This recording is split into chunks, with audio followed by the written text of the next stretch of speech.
अब बात बिहार की सियासत की।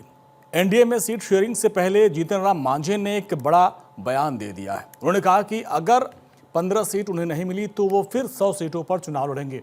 केंद्रीय मंत्री जीतन राम मांझी ने कहा कि हिंदुस्तानी आवाम मोर्चा को एक मान्यता प्राप्त पार्टी बनाना है और ये उनका लक्ष्य है। इसके लिए जरूरी है कि पार्टी को कम से कम 8 सीट जीतनी चाहिए और इसके लिए वो इतनी सीटों की मांग करेंगे। अगर वो नहीं मिलती है तो वो 100 सीटों पर चुनाव लड़ेंगे।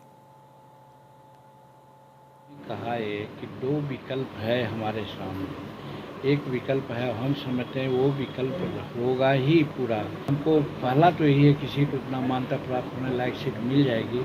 और दूसरा विकल्प हमने बताया कि दूसरा विकल्प ये हो सकता है कि हम 100 सीट पर लड़ें, हर सीट पर 10,000, 5,000, 20,000 वोट ला के 6% वोट हम ले आवें, तब मान्यता प्राप्त हो सकती है। वो तो लास्ट विकल्प है। बिहार विधानसभा चुनाव को लेकर हलचल बढ़ गई है। एनडीए ने 5वें चरण के कार्यकर्ता सम्मेलन का ऐलान किया। इसकी जानकारी देते हुए उमेश कुशवाहा ने कहा कि ये एनडीए कार्यकर्ता सम्मेलन के आखिरी चरण का कार्यक्रम है। अब तक 141 विधानसभा सीटें कवर हो चुकी हैं। अब चौथे चरण के खत्म होने तक 154 विधानसभा सीटों को कवर कर लिया जाएगा। कार्यकर्ता सम्मेलन को लेकर लोगों में काफी उत्साह है। इस कार्यक्रम को लेकर नेता से लेकर कार्यकर्ता तक उत्साहित हैं। अभी तक इतने चरण का विधानसभा सम्मेलन एनडीए कार्यकर्ता सम्मेलन हुआ है, बहुत ही ऐतिहासिक, अपार भीड़। और सबसे बड़ी बात यह है कि माननीय हमारे लोकप्रिय मुख्यमंत्री श्री नीतीश कुमार जी और यशस्वी प्रधानमंत्री श्री नरेंद्र मोदी जी के नेतृत्व में जो महिलाओं का सशक्तिकरण हुआ है, जो मीडिया को मैं आज बताना चाहता हूँ, पहली बार अपने राजनीतिक जीवन में मैंने देखा कि अगर 10,000 लोगों की भीड़ आती है तो उसमें 5,000 से ज्यादा महिला होती है।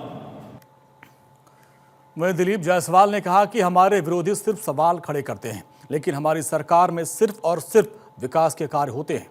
कल प्रधानमंत्री मोदी का पूर्णिया दौरा है। इसको लेकर बीजेपी ने कहा कि पीएम मोदी बिहार को कल 45,000 करोड़ की योजनाओं की सौगात देने आ रहे हैं। इसमें थर्मल पावर योजना की साथ साथ कई ट्रेनों को भी हरी झंडी दिखा के रवाना करेंगे।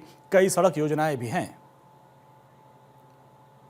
ऐतिहासिक दौरा होगा ये, और इस ऐतिहासिक दौरा में प्रधानमंत्री जी सौगात भी लेकर बिहार के लिए जब भी आते हैं तो एक सौगात लेकर आते हैं और करीब 44-45 हजार करोड़ का सौगात जो है प्रधानमंत्री जी लेकर आ रहे हैं।